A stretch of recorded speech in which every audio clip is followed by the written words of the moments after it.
Bismillahirrahmanirrahim. Assalamualaikum warahmatullahi wabarakatuh.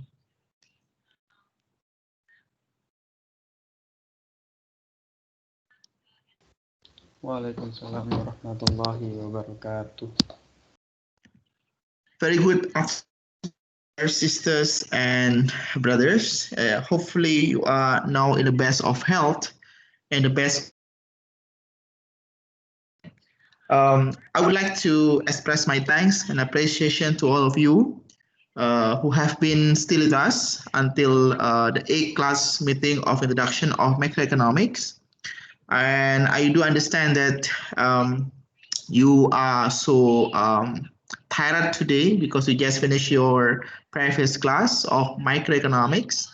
But let me just try to learn and digest the next course, the introduction of macroeconomics. And time goes very fast, by the way, and we have been in the topic of saving and investments and the financial system. And if I just recall what we had learned last week, we had learned about why should we care about a country's level of saving and investments. And this answer basically is because of the level of saving and investment will be the sources of national income productivity. So the national development, economic growth, and other economic problems basically will be solved by increasing the level of saving and investments, because both of them are intercorrelated and will be the sources of those developments. And the second issue we had discussed about what is the nation financial system? Why does it do and why does it matter? You see that the financial system is basically institutions, intermediated institutions that try to connect between the surplus and deficit units, because saving and investments basically related with the connecting the deficit and surplus. So we need the media or instruments or institutions that may efficiently connecting both of them. Namely, we recognize about banks, yeah, and also some stock markets. Yeah. Those are the examples of financial institution that are part and parcel with financial system.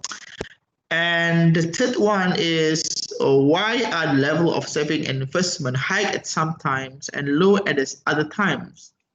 So if you did remember last week, we had learned it happened because of the business cycles, because the condition of economy somehow is not stable at all. We are moving up and down over the time because of the either internal or external conditions that cannot be absorbed by the economy.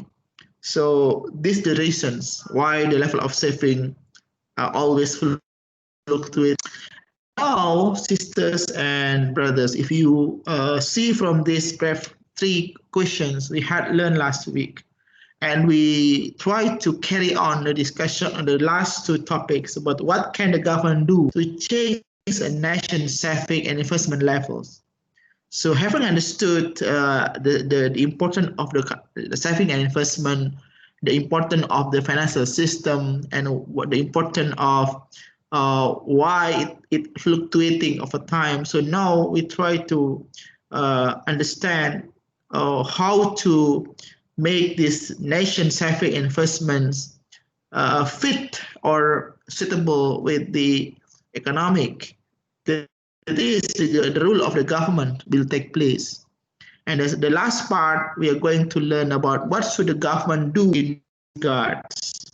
Yeah. So the fourth one about how to change the nation's saving and investments, and the fifth one what the government should do.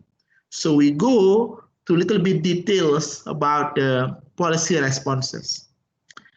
Okay, dear sisters and brothers, if you are having this slides in your laptop or handphone, you can please to open this slide, page 34.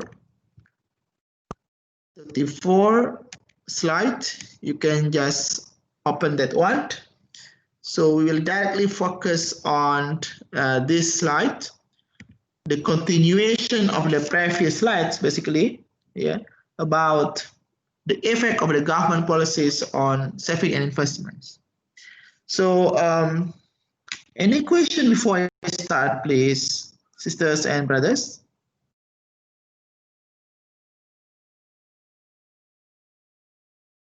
Any questions? Or you have any feedbacks?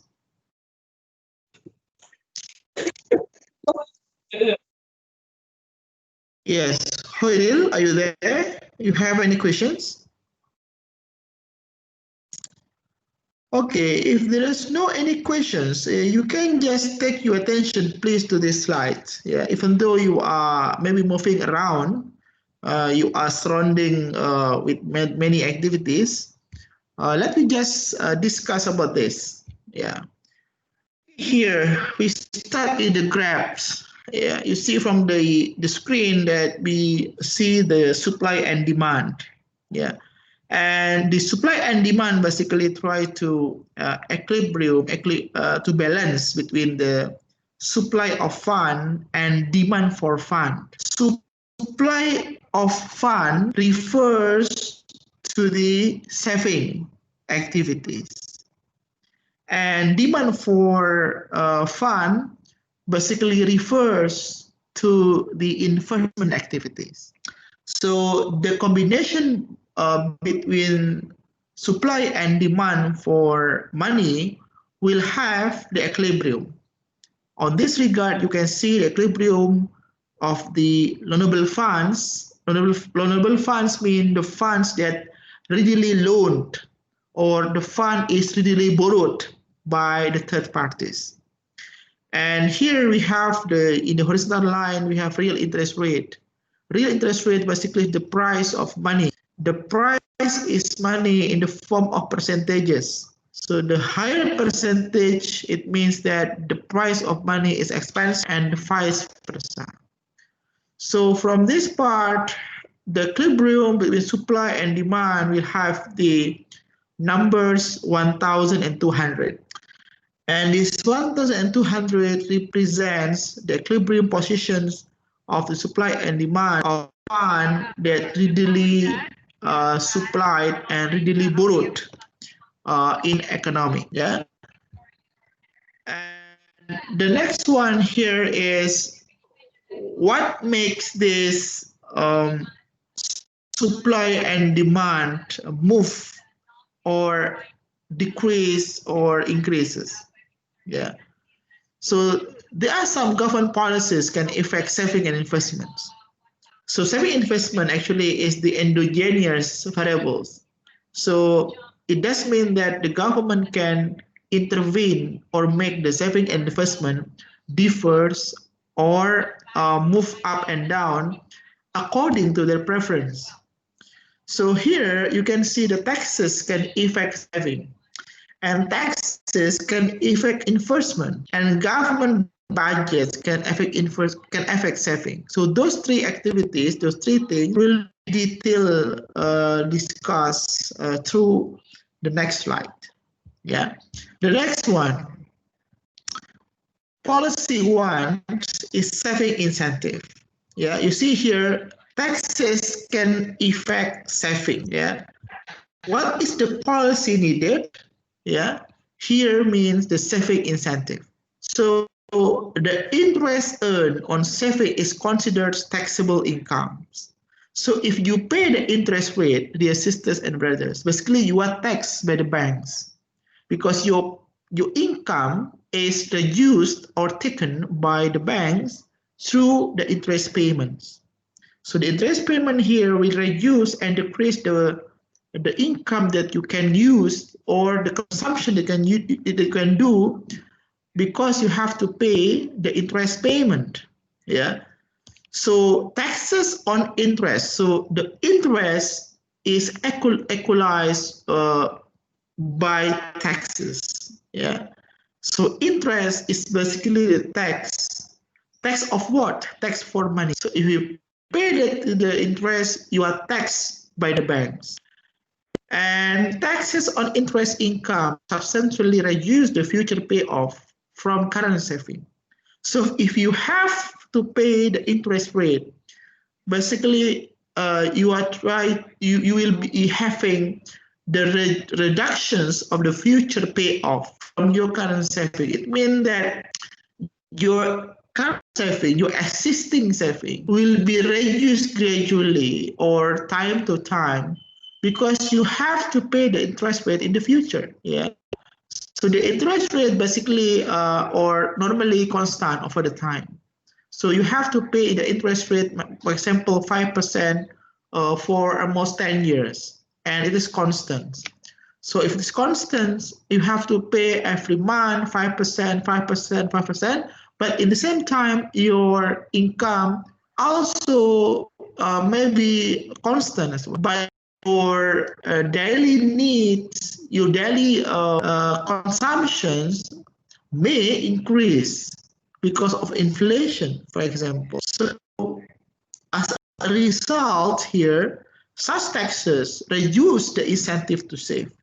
So if the interest rate actually increases, yeah, so it will make your existing income reduced because you have to pay the interest. So it will imply to the reduction of the preference of you to save, yeah, because you have already consumed your money for your daily needs. So the interest, in conclusion, will make your consumptions will be smaller than before, and it will make the saving activities that you can do also increase, also decreases.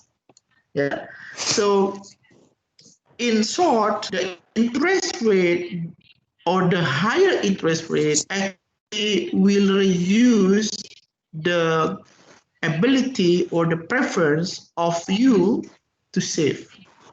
Yeah, to save. In the perspective of you as the um, households, yeah, or the individuals. Yeah. Next one, an income tax cut. So the way around, if interest rate going to be decreases, yeah, it will make your interest payment, yeah, will be reduced as well, and it will make your consumption portion may be higher compared to before because your interest payment getting smaller than before. So it will increase the incentive for the household to save because you have extra money now because your interest rate payment reduces, yeah, at any given interest rate. So the supply curve of renewable funds shifts to the right. We will see in the next slide, yeah. And the equilibrium interest rate decreases and the quantity of saving investment increases. Let me see the graphs. Here the graphs. Yeah, here the graph actually, sisters and brothers.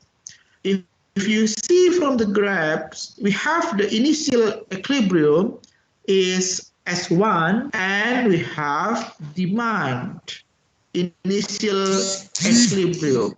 Yeah. So the tax incentive for saving increases the supply of renewable funds. Yeah. So it means that the tax incentive here, it does mean that the interest rate is lower. Yeah. The lower interest rate will make the portion of interest payment become smaller. Yeah. And because of the portion of the interest rate payment is smaller, by assuming that you don't have any change in terms of the consumption behavior, so it will make your income will have extra to be safe. So it will make the supply here shift to the right. What the implication then? You have initial equilibrium here, the dot one, the black dot, and the second one, the black dot moved down to the second part.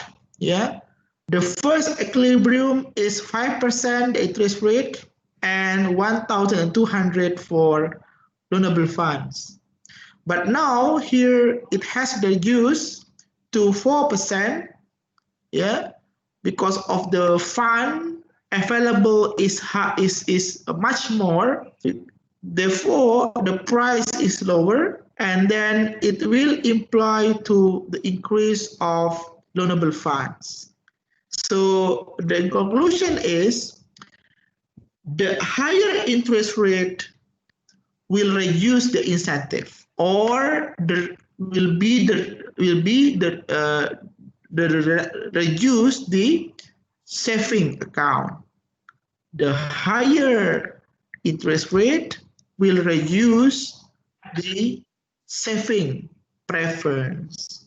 But the way around, the lower interest rate from 5% to 4%, it will increase the saving preference.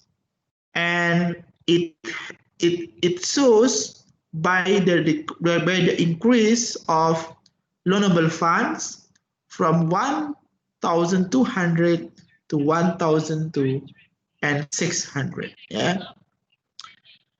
Any questions, sisters and brothers, so far, please?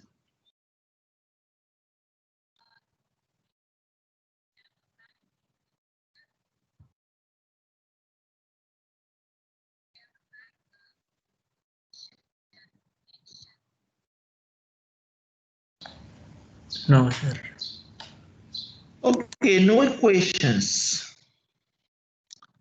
I will continue then, and I wish you are in the strong concentration and conducive environment surrounding you. Yeah.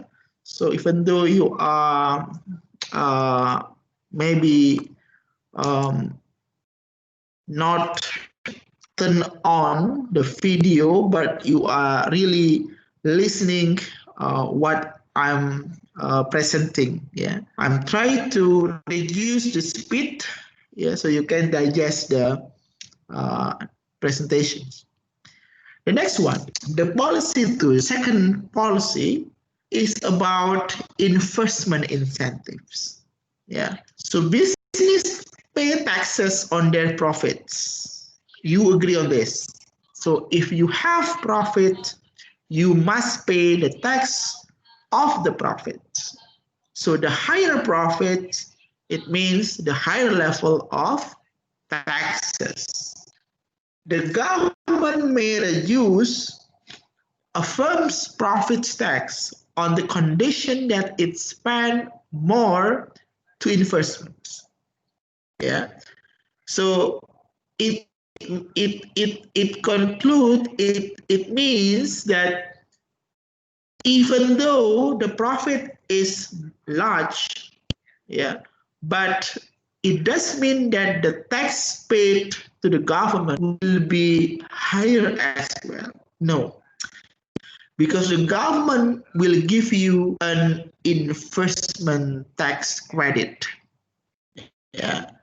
So investment tax credit, actually the incentive of the firm to the firm to borrow for investment purposes.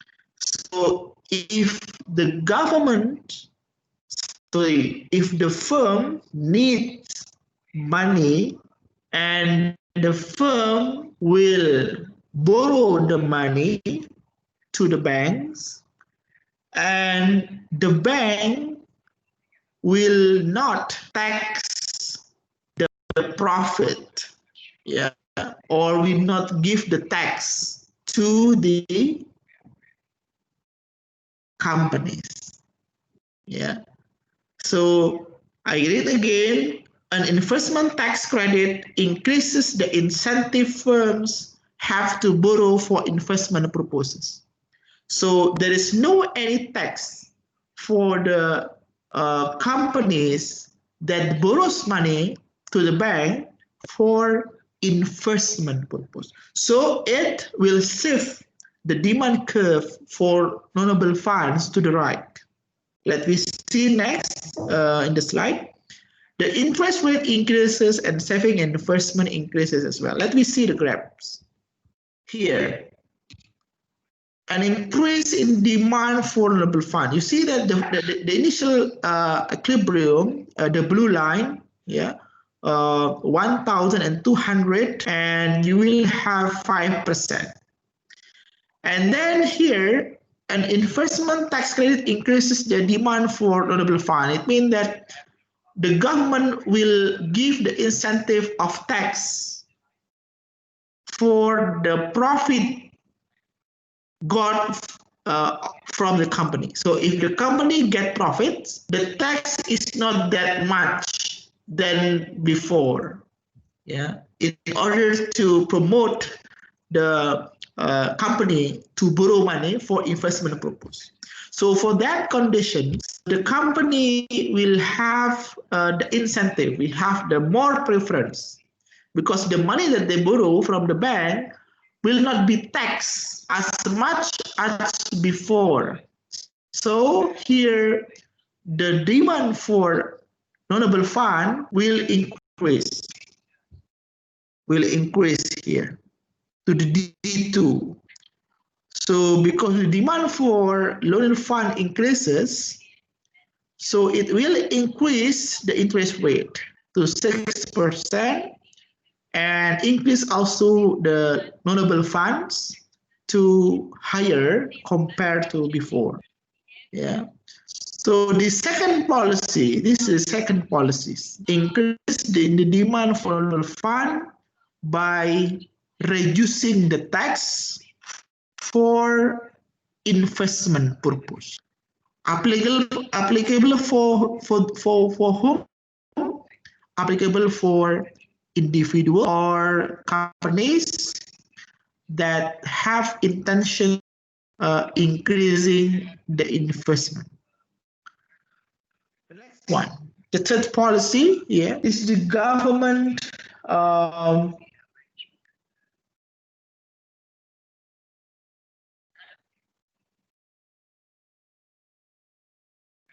okay, here, the third policy, yeah, the government budget deficit and surpluses, yeah.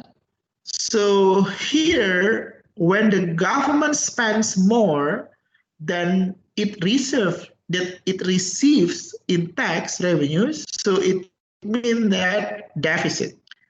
Deficit means the tax is lower compared to revenues. Yeah. So the government revenues, yeah, is lower compared to the government spending. Yeah, this is the deficit.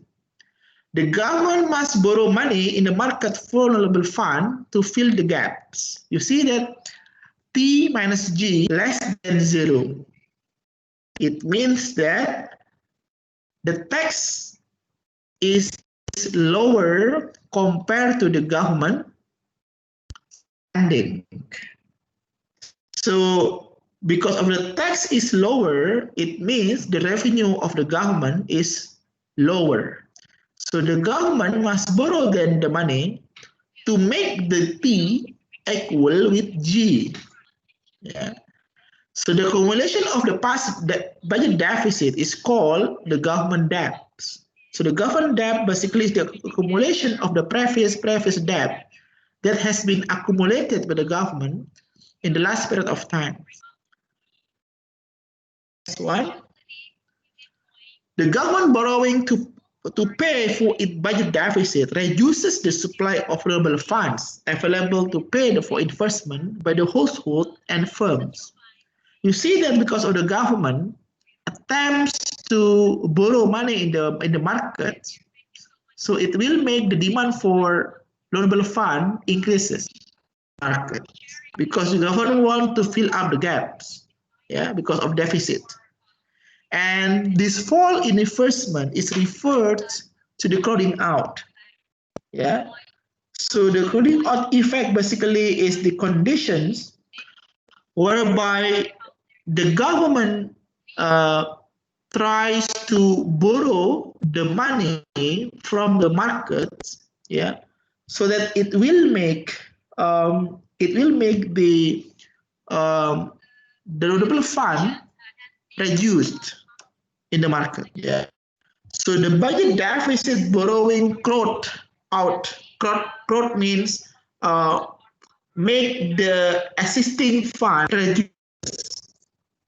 Private borrowers who are trying to find loan for investment. You see that the loan in the market is pooled into one basket, regardless of borrowed through government, from government, or borrowed by the private sectors, because we have two sectors, private and government sectors. And by assuming that the fund available in the market is constant, stagnant, so if the government tries to borrow the money from the market, so it means that the portion of money available to the private borrowers is less than previous conditions. Yeah. So this condition called crowding out effects. And an increase in the budget deficit implies to decrease the supply of loanable funds, because the government attempts to borrow from the market, so decreases the supply then. And the supply curve of loanable fund shifts to the left. You can imagine the supply side, left to the left, shift to the left. The interest rate increases and saving investment decreases. Here are the conditions. Yeah, the figure 4.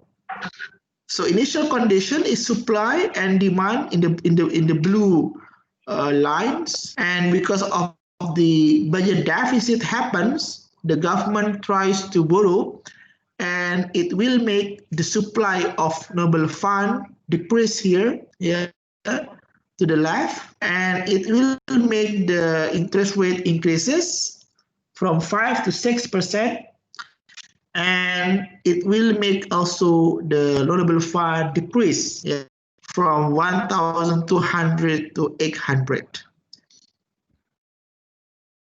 So conversely, an increase in the budget surplus, conversely, it means that in contrast, an increase in the budget surplus increases the supply of loanable funds, reduces the interest rate, and increases the quantity of saving and investment. So this is the opposite directions of the deficit conditions. Yeah. So if you are the government, if you are acting as a government, I think you should promote your policy to be in the surplus conditions. Make your budget surplus, not deficit, because if you make your budget surplus, you will make the loan available or the fund available in the market is quite relaxed, quite much, yeah, quite more. And it will reduce the interest rate, and it will increase the saving and investment activities, and the way around. And the next one, should a government use its policy tools to effect saving and investments? So by understanding the policies that have learned before, so now is, should a government use its policy tools to effect saving and investment? So the government here have a tools, have the equipments, have a method how to make these conditions change. Yeah. So here, yeah, you can see, yeah, from this one, yeah, there's no clear answer, unfortunately. Yeah. So whether the government should give the policy, yeah, there's no clear answer. Why it happens? Because more saving and investment is not always good for us. While the future is important, so is the present. While saving and investment improve our future standard of living, they reduce our current standard of living. So actually, sisters and brothers, the portion between saving and investment, yeah, is not a clear answer. That's not having a clear conclusions. Whether we have to have more saving or we have to have more deficit. It depends basically to the condition of the economy. Yeah. If the economy is in the period of good, if the economy is good, no crisis, yeah, so it is blessed to have deficit condition. So deficit conditions is beneficial if the condition under crisis, instability. I repeat again, yeah. If the condition is unstable or crisis, might be better for you to have surplus, yeah, surplus budgets. Because by having surplus budget, you will have more money, you will have more capacity to loan. So the supply of money will be huge and large compared to before. But if the condition is the way around, the condition is stable, yeah, the stable, no crisis. Maybe it is permissible for you to have a deficit budget, because if in the normal condition you can borrow easily from other part of the world, other part of the country, so that the gap between uh, spending and tax can be filled in easy. So this is the conditions. Yeah. So please think of it. Yeah. So the condition is according to the economic turbulence, normal or abnormal. If normal, you can have deficit. Normal, you could have deficit. But if in a normal or crisis, you have the positive. But overall, if you ask me which one is the best one, not optional, but best one, my answer would be surplus. Whatever condition that we have, the surplus is the best condition, because by surplus, you will have more money, you will have more capacity, and you will have more ability to survive in whatever condition and situation. And the level of saving investments that comes out of the interaction of savers and investors in the market of level fund is usually two, not always just white. So it means that they just having unstable interactions. Sometimes surplus, sometimes deficit. Yeah, so just not be predictable. But the government should intervene only when it is clear that the market is likely to malfunction. The market is not running well. As I mentioned before, if in the condition of crisis or unstable conditions, the function of financial system is not running well. So the government must intervene in order to ensure that the malfunction of the financial system is not running in a long time. So the government is reasonable sure that it would be able to do a better job than in the market. So it means that the government has a job to ensure that the market is normal, not in malfunction, yeah, and also efficient and effective, so that the relationship between saving and investment also will be running smoothly. Okay, here the data. I think you can just read the data by your own. How the U.S. federal government budget, up and down over the times, and also the U.S. federal government budget. Here you can see surplus and deficit. You can see here majority is deficit, because you see the gap, the curve move down, or running away from the zero lines, the blue line here. So it means that the budget is widened or growing over time. And here we have also deficit and surplus percentage of the GDP. You can see here that the deficit here getting better actually compared to the GDP, the percentage. And here also some of the US government debts. You can see that the government debt is going up across the time. So it means that the US revenue is going lesser and lesser compared to before, compared to the revenue that they get. And here's the US government debts, exponentially increases the debt. And also here the percentage of the debt also increases. So what is the summary then? I just want to ask somebody here to read the summary. Maybe brother Rian, could you please read up the summary, the first and second summary, Rian? Okay, sir.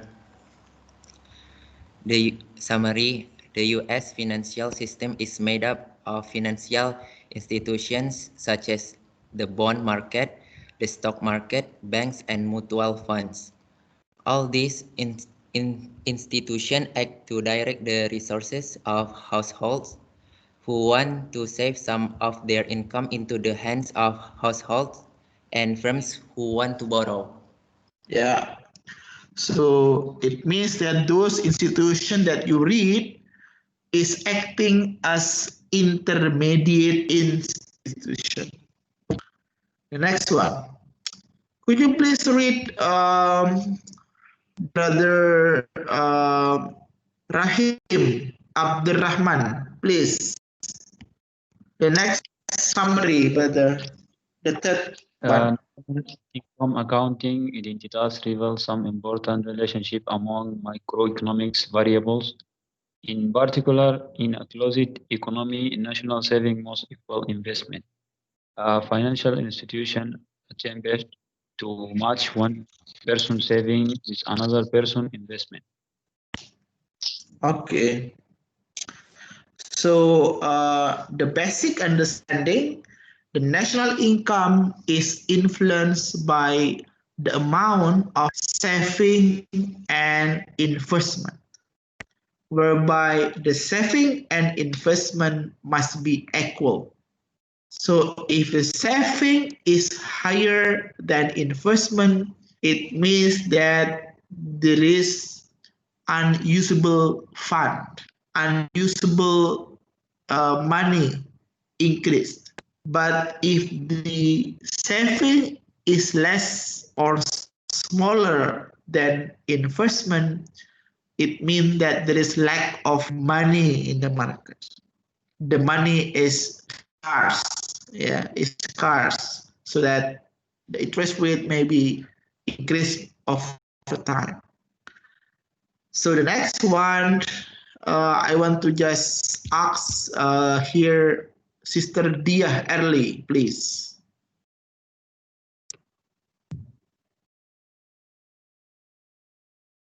Sister Dia, can you please read the summary? The summary. National income accounting identities reveal some important relationship among macroeconomic variables. Second, in particular, in a close Yes, please. Finish? Yeah. Okay, I'm sorry, next. sir. My connection unstable. Okay, could you please again? Could you please read again?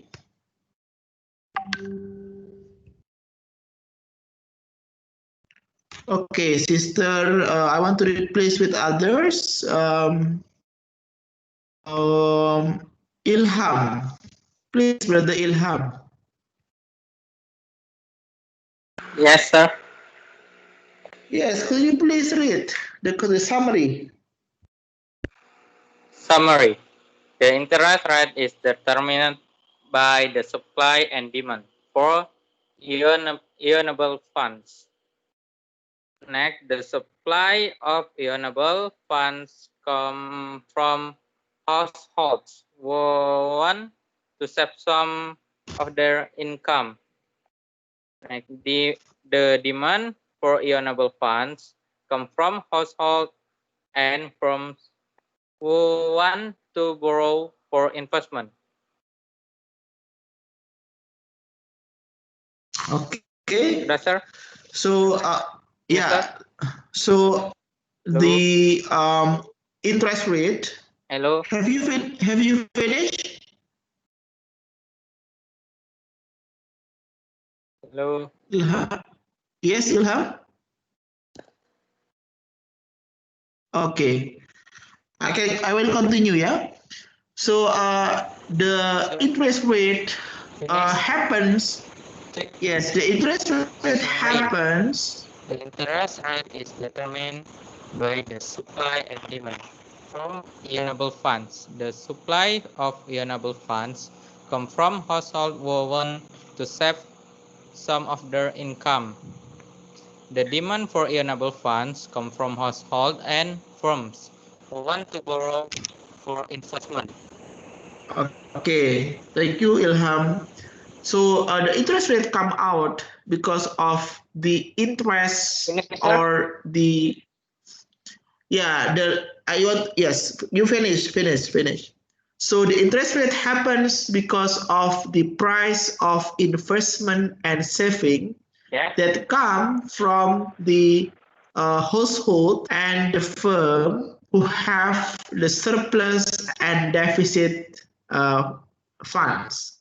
So if the interest rate increases, it means that there is more investment compared to the saver, compared to the saving.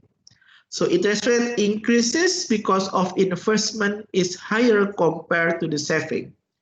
And if the interest rate lower, it means that the saving is higher compared to the investment. So interest rate basically is the price of the money because of the dynamic interaction between the investment and saving. The next one, I want to hear another student here. Could you please read the next one? Conclusions. Sister Carmila, please. Summary. National saving equal private saving plus public saving. A government budget deficit represents negative public saving and therefore reduces national saving and the supply of lendable funds. When a government budget deficit crowns out investment, it reduces the growth of productivity and GDP. Yeah, so here does the summary actually try to discuss about the national saving is the accumulation of private and public saving. And the saving account basically influenced by what extent the government has surplus or deficit budget. So if the government has positive budget, so it will increase the national saving. And the vice versa, if the government has negative or deficit budget, so it will make the national saving decreases. Okay, this is the last slides of our today class. Okay, anybody wants to ask a questions or you want to have some comments or feedback, please welcome.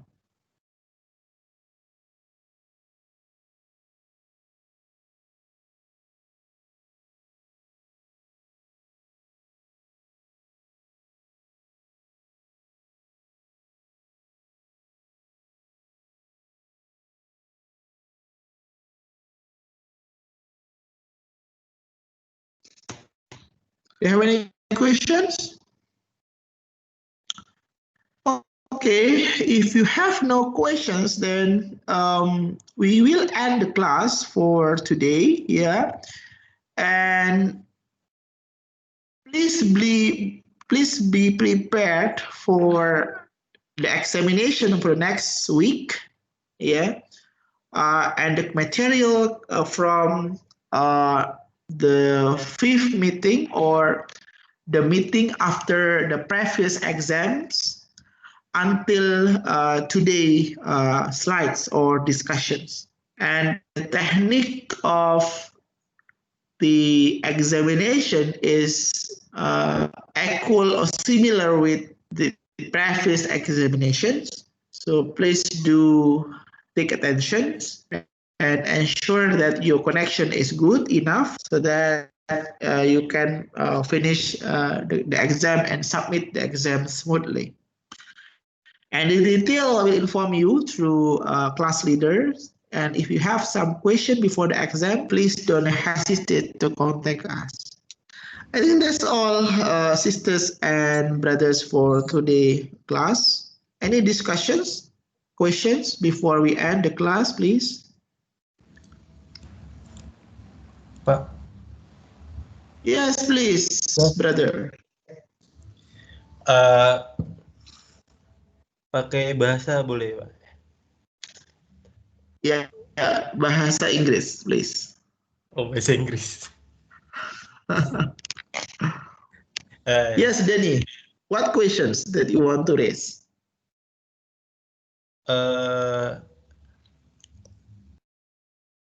Apa namanya? Kayak investasi yang buat meningkatkan akumulasi modal dan mempercepat pertumbuhan ekonomi itu dominan ke investasi yang lebih tinggi atau yang lebih rendah, Pak? Okay, in terms of investment, there is no any regulated or there is no any regulations concerning to what extent the amount of investment that you want to invest. But the most important one is to what extent your investment is profitable or not. And the second one is to what extent your investment will be giving you the return whether short, medium, or long. So these two considerations, the first is in terms of profit and the second in terms of duration, will make the influence on to what extent the investment will contribute to the national income. Because the longer investment take place, so for sure the return will be also long time or long terms. And if the profit also higher, of course, it will add the capital in the higher conditions, so that in the end, it will make the national income increases through the consumption and through the budget surplus. Here, brother Danny, that I can answer your questions. Is the conclusion how we do take advantage of our investment in our investment, sir? So in order to ensure that your investment is giving you benefit or not, of course we have calculations. So the simple answer is if the marginal profit is higher compared to the marginal cost. So the additional profit that you get from additional input is higher compared to the additional cost that you spend in a particular investment unit. This is Danny. So marginal profit or marginal benefit is higher compared to the marginal cost. This is the simple answer, Danny. Oh yeah. Thank you, sir. Thank you so much. Yeah, another question. Hello. Please welcome. Yeah, brother. Yes, please. Yeah, I have a question. Yes. What question? Yeah, regarding the saving and investment. Yes. Yeah, I want to ask why is it that the accountant view savings as investment? Sorry, brother. Could you please repeat and slowly? I cannot hear the voice clearly. Could you repeat your question, please? Yeah, I said regarding savings and investment. Yes. Why is it that accountant views savings as investment? Oh, I see. Okay. So what this statement coming from books or you get from other sources? This statement, these views. No, you talk about it last time, but I didn't understand it for the first time. Okay. Okay. Brother Madiba here asking why the saving from accounting perspective, accounting view, saving equal to investment. Maybe if you, I will show you again here the slide. Yeah. Here the slide here from national income identity, if I'm mistaken. Yeah. Here. Okay. Here. Yeah. Okay. I think all of you can see. Yeah. From this perspective. So the S equal with I. And this equation coming from national income identity, whereby Y equal to C plus G plus I plus net export.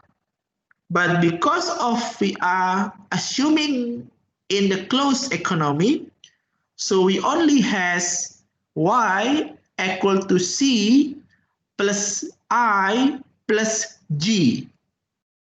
C refers to consumption, G refers to the government spending, and I refers to investment, and Y refers to national income. And if we take a simple modification of this equation, you can get that Y minus C minus G equal with I by shifting the right to the left. Yeah. And here, yeah, we assume, yeah, that the government spending here, yeah, the government here is considered to be the consumption. Let I repeat again. The government spending is assumed to be consumptions, but consumption from the perspective of government. By taking these assumptions, then the G is assumed to be C. So Y minus C equal to I. And by assuming the C is sum up with previous C, so we have C, only one C. So Y minus C, your income minus your consumption is your saving. Is it? So therefore, in the end of this equation, you will get saving equal to investment. This is from the simple mathematical perspective, yeah. But from economic perspective, yeah, actually is saving equal to consumptions by assuming the economy is flowing. There's a flowing economy. So what is the investment coming from the saving? What is the saving coming from the investment? So both of them are circulated smoothly and created each other. Yeah. So if the saving increase, it means the investment increase, and vice versa. So this, brother Madiba, whether I answer your question or maybe you have another question, please. Yeah. Thank you. Most welcome, brother Madiba. Okay, the other question, please, sisters.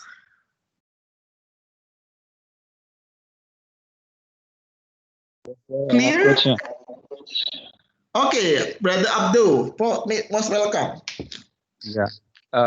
During the effect of pandemic or economics, should I saving or investment? Okay, if I can't recall or repeat the previous explanation, that in the abnormal condition or in the condition of crisis, in the condition of pandemic, everybody is losing the income or reduce the income. The income is reduced. So it means that the saving, yeah, will be likely reduced because the income is less. Yeah. So that, yeah, in my understanding, yeah, if the condition like this, so if you have more money in the pocket and you want to invest means that you will save the money. Yeah, so we assume here, brother, invest means that you save the money either in the bank, either in the stock market, either in mutual funds, or whatever financial instrument that you have. Yeah, invest means you save. So now the condition is not well, abnormal. So what is going to be saved? The income used, the condition economy is not good. Or even if you have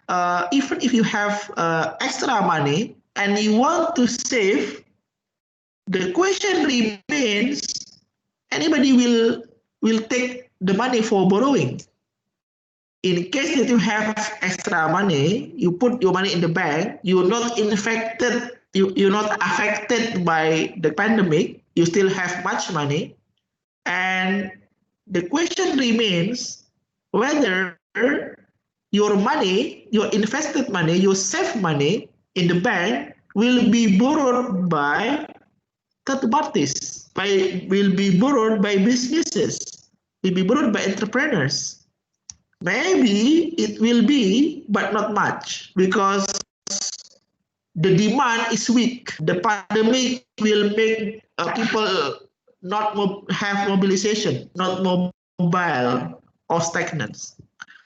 So my answer is, in the midst of existing conditions, for the investment purpose, I think it's not good enough. I mean that nobody will borrow the money as much as before.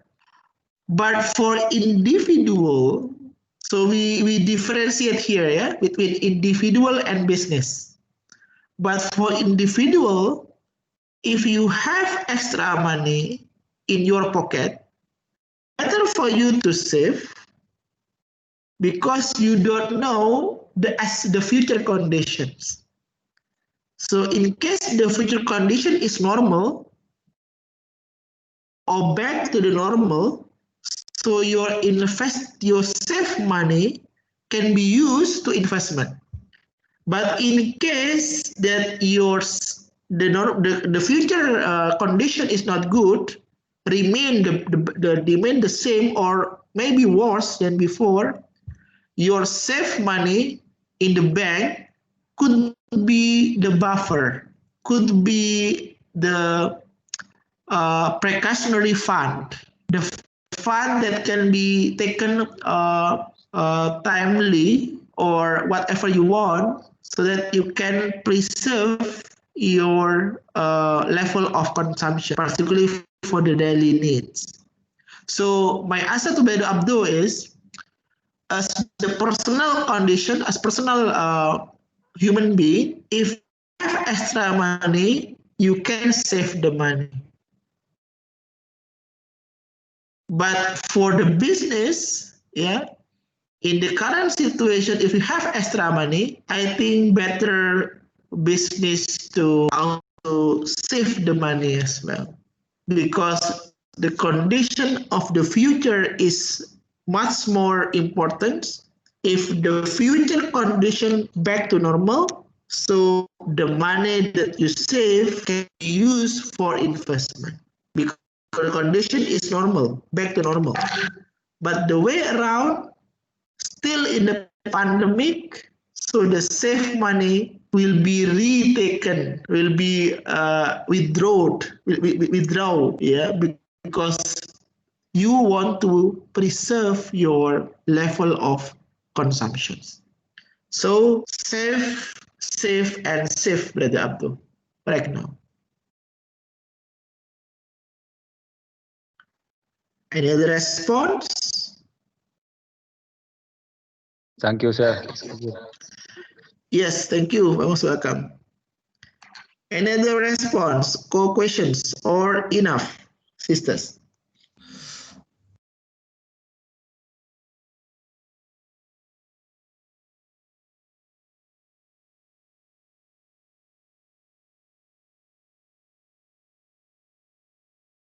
Okay, enough? Okay, brother. If there is no any question again, I appreciate you for coming and take attention of this course. And please do read again the previous course, the previous slides for next week examination. And don't forget to prepare yourself, including how to submit the examination sheet, answer sheet.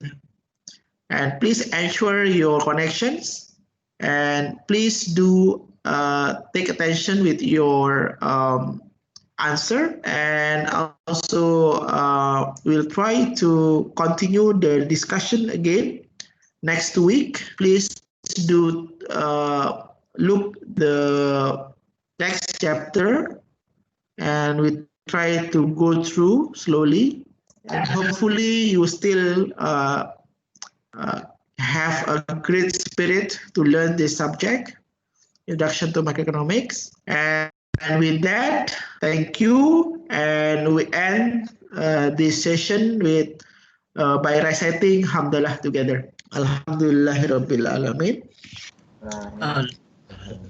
Alhamdulillah Rabbil Alamin. Okay, see you again next week, inshallah. Keep health, keep safe, and then wish to see you physically as soon as possible in the campus. Wassalamualaikum warahmatullahi wabarakatuh. Waalaikumsalam. Waalaikumsalam warahmatullahi wabarakatuh. Waalaikumsalam warahmatullahi wabarakatuh.